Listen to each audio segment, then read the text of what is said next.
ಪ್ರಿಯ ವೀಕ್ಷಕರೇ, ಮೈಸೂರಿನಲ್ಲಿ ಶ್ರೀರಾಮಪುರಂನಲ್ಲಿ ವಾಸವಾಗಿರತಕ್ಕಂತಹ ಮಂಜುಳಾ ವೇಣುಗೋಪಾಲ್ ಅವರು ಅವರ ಮನೆಯಲ್ಲಿ 12-12 ಸಾಲಿಗ್ರಾಮಗಳನ್ನು ಇಟ್ಟು ಪೂಜೆ ಮಾಡುವ ಸಂದರ್ಭವನ್ನು ನಿಮಗೆ ವಿಡಿಯೋ ಮೂಲಕ ತೋರಿಸುತ್ತಾ ಇದ್ದೇವೆ.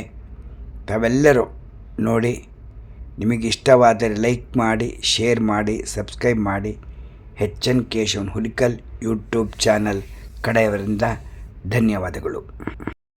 ಭಗವಾನ್ ಋಷಿಃ ನಾರಾಯಣೋ ದೇವತಾ ಅನುಷ್ಠುಪ್ ಛಂದಃ ಶ್ರೀ ಶಾಲಿಗ್ರಾಮ ಸ್ತೋತ್ರ ಮಂತ್ರ ಜಪೇ ವಿನಿಯೋಗಃ.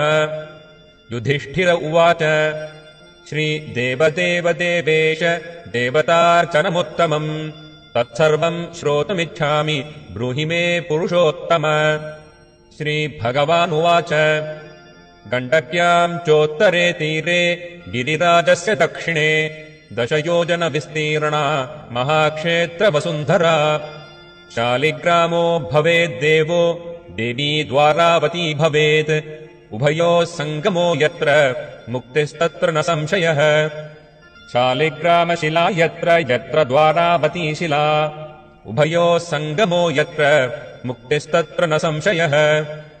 ಆಜನ್ಮಕೃತ ಪಾಪಾನಾಂ ಪ್ರಾಯಶ್ಚಿತ್ತಂ ಯ ಇಚ್ಛತಿ ಶಾಲಿಗ್ರಾಮಶಿಲಾವಾರಿ ಪಾಪಹಾರಿ ನಮೋಸ್ತುತೆ.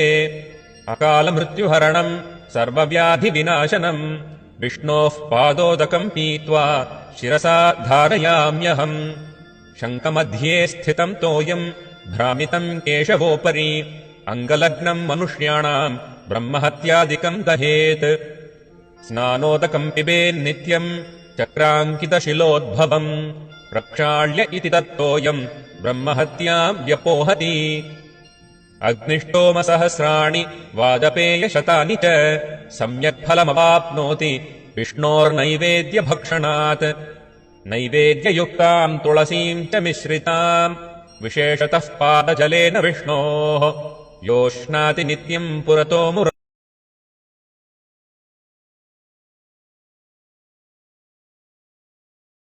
ಪ್ರಿಯ ವೀಕ್ಷಕರೇ, ನಿಮಗೆ ಈ ವಿಡಿಯೋ ಇಷ್ಟವಾದರೆ ಲೈಕ್ ಮಾಡಿ, ಶೇರ್ ಮಾಡಿ, ಸಬ್ಸ್ಕ್ರೈಬ್ ಮಾಡಿ.